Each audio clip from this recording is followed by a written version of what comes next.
Hello, friends. I am re-recording this Monday Night Live training that I did on breaking free from food strongholds just because of some technical difficulties. So I wanted it to be a little bit more clean and streamlined for you guys to enjoy and participate along with so that it's a little bit easier to go through things. While we are going through everything, there will be some opportunities for you to participate in some prompts, journaling prompts, and other exercises that I think will be beneficial during this particular class on food strongholds. So, as most of you know, I am Coach Michelle Hall, and I help women who were just like me break free from food patterns that kept me stuck, and keep you stuck, whether it's sugar addiction, emotional eating, or food strongholds that feel basically impossible to escape. Today's masterclass is about uncovering why these strongholds exist and how you can finally release them without relying on willpower or restriction to free you from the binds of these food strongholds. So, first off, what is a food stronghold? It is more than just a craving. These strongholds are deep emotional, sometimes even spiritual connections to certain foods that you almost feel powerless around. It's when food becomes a comfort or a reward and even your escape from reality at times. I know that's what it was for me a lot. A dependence on certain types of foods that feel impossible to break. And that's even when you know that they are not doing you any favors. They are actually harming your health. And this is something that it takes so many people so many years to realize they are going through because it's something that's just always been there. It's always been part of them, part of their identity. And these things are very frequently what lead to binge eating disorders. So, how and why do they form? Well, I can tell you for me, it was childhood patterns. You have to clean your plate. There is still food on your plate. There are starving children in Ethiopia. That was something that we heard a lot when we were younger back in the 70s and 80s, right? Or you're going to feel better after you get this ice cream. That was a big one for me because Dairy Queen was the go-to for me when I got hurt. And let me tell you, I was a very, very clumsy child. So I hurt myself extremely often. And the go-to was, oh, let's go to Dairy Queen if I had to go to the doctor, if I had to go to the hospital, or if I just got hurt. If my sister got hurt, we always went to Dairy Queen and got ice cream. So, you're going to feel better after we take you to Dairy Queen because you're hurting now, but this is going to make everything all better. Or even food is love. Food means love. When you've got family gatherings and you've got family members that you associate certain types of food with these individuals, I can tell you for my son and me, it's my macaroni and cheese, my great great grandmother's macaroni and cheese. Like if I make him his mac and cheese, then I love him, right? I only do it on holidays. But that's the kind of thing it is. You associate particular foods with particular people and those people had a deep love for you, well, that equals this food means I am loved. They can also happen from emotional pain.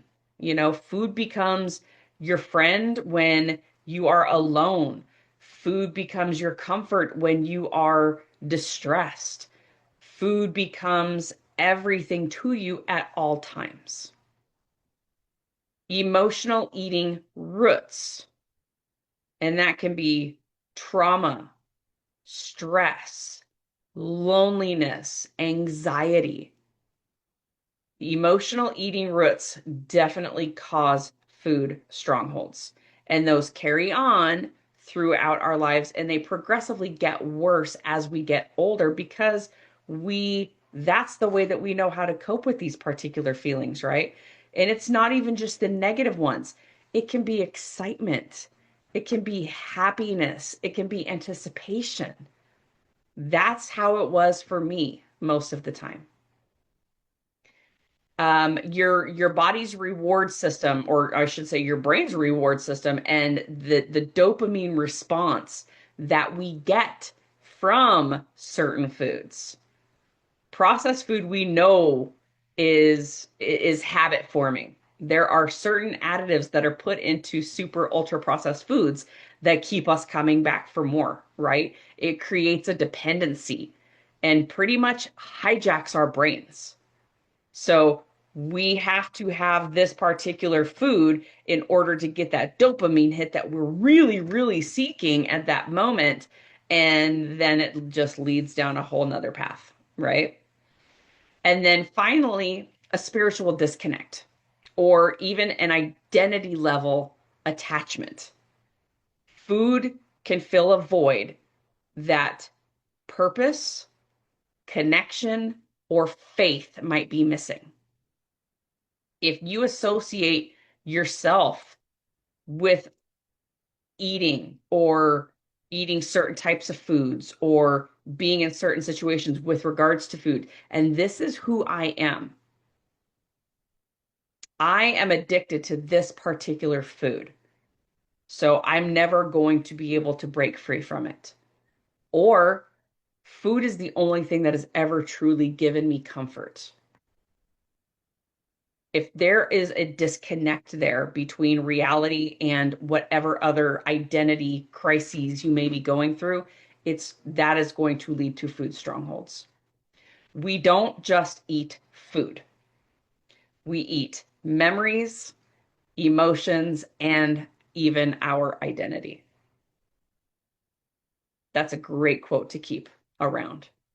We don't eat food, we eat memories and we eat our emotions for sure. So, how do you know if you have a stronghold?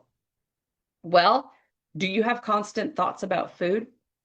Are you consistently thinking about food while you're eating, after you've eaten, before you've eaten, while you're driving, while you're working?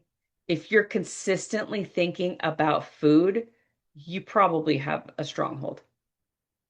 If you have shame or guilt after eating, and it doesn't matter if it's good food or bad food, if you have any sort of shame or guilt, then you more than likely have a food stronghold.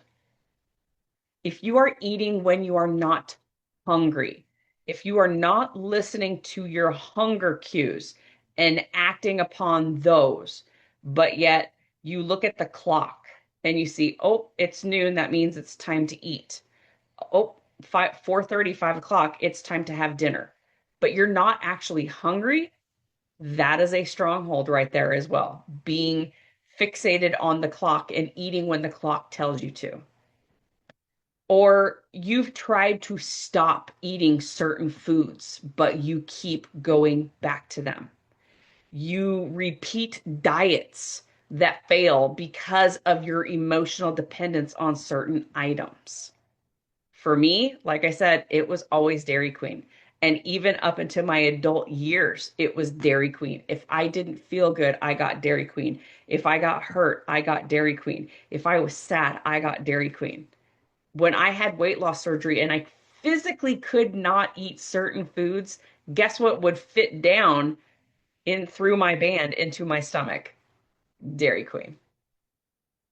So how do we break free from these food strongholds? Well, there are five, I believe, ways that you can help yourself to break free from strongholds. And we're going to cover each of them separately so that you guys can write it down and really absorb the information that I am providing to you so that you can break free and know that you don't have to depend on certain foods for the rest of your life.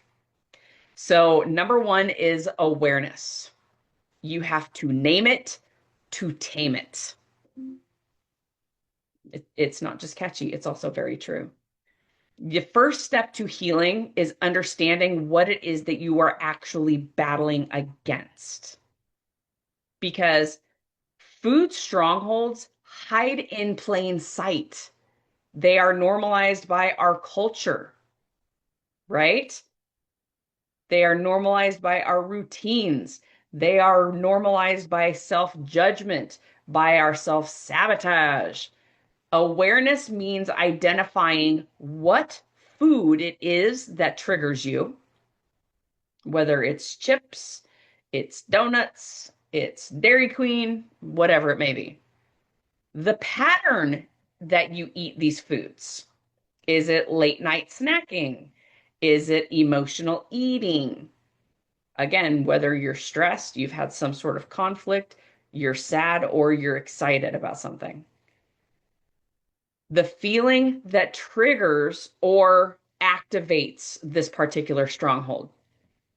Are you stressed? Are you bored? Are you lonely? Are you celebrating? Are you happy? What do I turn to when I feel blank? What happens before I reach for it? What is it that I'm really needing in that moment? This is something I want you to write down. What food do I turn to when I feel whatever emotion it is that you're feeling? What happens right before I crave it or I reach for it? And what is it I'm really needing in that moment? So let's use me for an example. What food do I turn to when I feel hurt? Dairy Queen. What happens before I reach for Dairy Queen or I drive to Dairy Queen? Well, usually I'm hurt, I'm sad, I'm not feeling 100%. What am I really needing in that moment? Not Dairy Queen. I might need a doctor, but by golly, I'm going for Dairy Queen because that's what it always was when I was little. So, why does this matter? Well, without awareness, we are essentially operating on autopilot. And naming the stronghold that you have gives you the power over it as opposed to it has the power over you. Awareness. So, step number 2 is mindset. You know how big I am on mindset, right? You are not broken. You are human. This is not about willpower. It is about healing and understanding. A lot of people approach food struggles with a lot of shame. I know I did. I should be stronger. I should be able to beat this. Why can't I stop eating this? But food strongholds are not just about discipline. These are these are unmet needs. Unmet needs. Sorry. These are unprocessed emotions. And these are habits that we have instilled in ourselves since, again, we were probably small that are built for our survival. Does it mean we're going to die if I don't get ice cream? No.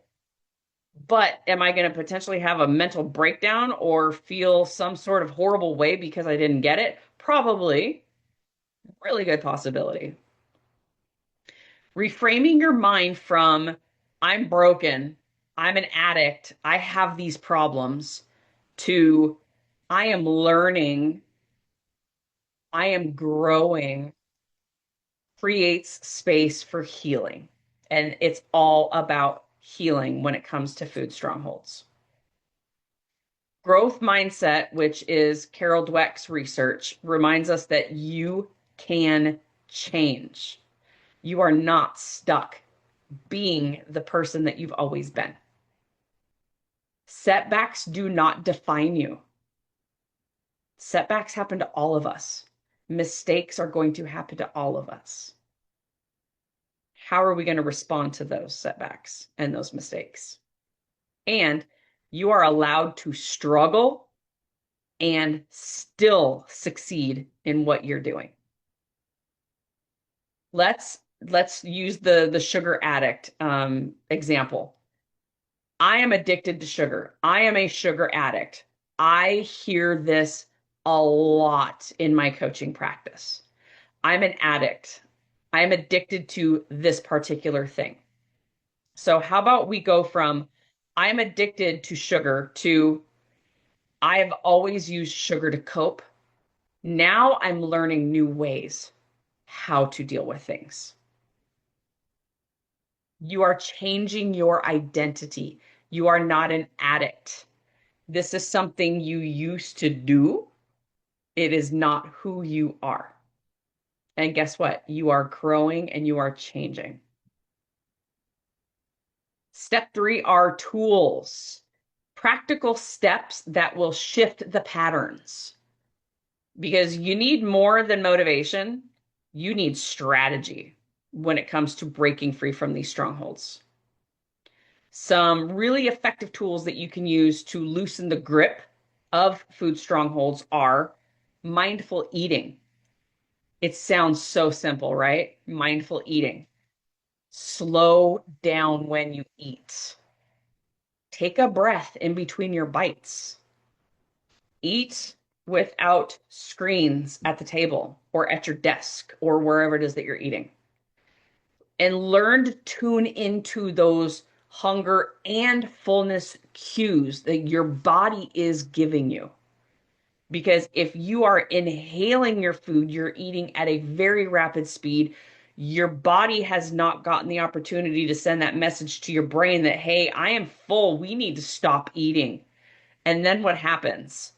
We feel so full. We feel sick because we overdid it, because we felt like we had to rush to get that food in, right? Like somebody was going to steal it from us. No, we need to slow down. We need to be mindful and pay attention to what we are doing when we are eating. Another great tool is a trigger journal. What is it that triggers you? Track your cravings. Track the time of day that these cravings hit. Track the emotional state that you are in when these cravings hit and what the craving is wanting to do for you. What is it that's happening in that moment that is telling you you need to eat this particular thing? What is it? For me, it was waxy chocolate donuts from Circle K. And I honestly made sure I stopped at Circle K before I got to my office almost every single morning for at least 2 years so that I had these waxy chocolate donuts on my desk in case I needed them because it was trying to protect me from something, from my toxic work environment that I was in. Temporary fasting and or elimination. Take a short break from your stronghold food. And I'm not saying 2 or 3 days. I'm saying at least a week. If you can, 2 weeks, 14 days, 7 to 14 days. This will reset your taste buds and will actually automatically break that habit. Back to the waxy chocolate donuts I used to get. Let me tell you, when you're eating them every single day, they taste really, really good. And of course, they're making me feel better because they were protecting me from whatever it was I needed to be protected from. But when you don't have those for a week or two, and I'm going to let you know, when I took a break from those things, it's because Circle K ran out of them because I had bought them all and they hadn't gotten their next shipment yet. So when I went a week without having these waxy chocolate donuts, guess what? When I got them back the following week, they did not taste as good as they had the last time that I had eaten them. So that will definitely help change your taste buds. And you may not want this particular thing as much anymore. And that's how it happened with me. These don't taste good. These leave a funny feeling on the top of my mouth. I don't think I like these. So rebuild your meals. We need to get our blood sugar stabilized, right? That's a big, big thing with regards to cravings, because if you're having all these massive fluctuations in your blood sugar, you're going to have more cravings, or you're going to have hypoglycemic episodes that are going to cause you to need sugar because your body's so used to having so much sugar in its system. So we need to make sure we're prioritizing protein, healthy fats. I say avocado. Avocado is a great option because it has the fats. It also has fiber in it. That's going to help you out. But we want to prioritize those three things over everything else before any starchy vegetables or anything like that. We want to stabilize that blood sugar. Step four is support. You are not meant to do this alone. Willpower fades, but support sustains. Your food strongholds are 100% reinforced when you're in isolation. Transformation happens with connection. So, to break these strongholds, you need accountability. You need somebody to check in with, to hold space with, and to challenge things that you might think that you need at that moment. You might need have some blind spots that you're not seeing that, oh, this particular thing is actually causing me to be triggered. This particular situation is causing me to want this particular food. But somebody from the outside looking in can see that a lot easier than you can. So let's get an accountability partner. You have accountability partners in my group. You have accountability partners with me. So utilize them. Coaching, speaking of me, coaching is going to definitely help you break these strongholds because I will guide you and I will help you create new patterns and emotional tools to utilize as opposed to food. This is something I had to do for myself, and I've helped multiple other women break free from their food strongholds. Spiritual and emotional support. Sometimes strongholds are tied to deeper soul and I guess you see soul wounds, I guess you can say. Like it's things that are deep in us that are just not allowing us to move on. They're not allowing us to break free. And healing may involve prayer or some sort of spiritual guidance. It may involve being with others in support groups and or you might need therapy. Being in therapy is not something that's ever to be something to be ashamed of. Therapy helps so many people, and so many of us don't realize that like alcoholics turn to alcohol and drug addicts turn to drugs, many of us who have these food strongholds, that is what we turn to is food because we're not shamed for turning to food because it's normal. We need food to live, right? We don't need food as much as we have in the past. Healing happens when we are seen, when we are supported, and when we are safe, when we feel safe.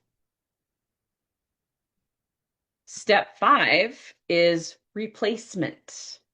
What can we replace our stronghold with?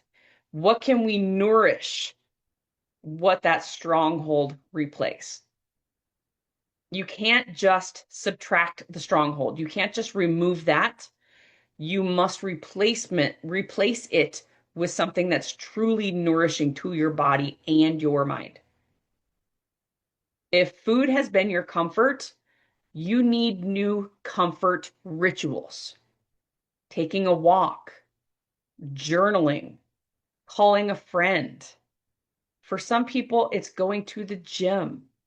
For some people, it's going to church. It's different for everyone. For me, it is sitting out on my front porch, listening to the quail. If food has been your reward, which it has been, especially in weight loss journeys for me, you need to find non-food rewards. Buy yourself a new article of clothing. I love buying myself new gym clothes because that's basically what I live in now. Buy yourself a new book. Have some quiet time. Just you. That could be a reward, especially if you've got kids and it's nonstop noisy in your house. Self-care. And if food has been your escape, you need to create emotional processing tools, prayer, breath work. I've got a lot of clients who are working with breath work right now. Music, a, an audiobook, something to help escape from whatever it is you need to escape from that is not involve eating. We don't want food to be our escape anymore. Without replacement, restriction essentially becomes a vacuum, and vacuums always get refilled, right? So we can empty it, but what are we going to refill it with? You need to be intentional about what you're refilling that vacuum with. Is it going to continue to be what you've always done, or is it going to be something that is new and safe and healthy? This is another great journal prompt for you guys to write down. And it's two sentences, two questions. What does this food do for me emotionally? And what is a healthier way I can meet that same need? What does this food do for me emotionally? And what is a healthier way that I can meet that same need? Write that down and answer those questions. So I've given you guys a little bit of information about myself and my strongholds and having to realize what they were and eventually overcome those things. But I've got so many clients who share stories with me at the same time. I've got a client who is her stronghold always used to be the pastry section at the grocery store. She went to the point where she wouldn't even go to the grocery store anymore if she was alone because she knew that she would buy something to eat in her car. Because to her, her car was like the airport zone, airport rules, right? We're traveling, nothing matters, nothing counts. Her car was the same way. Why?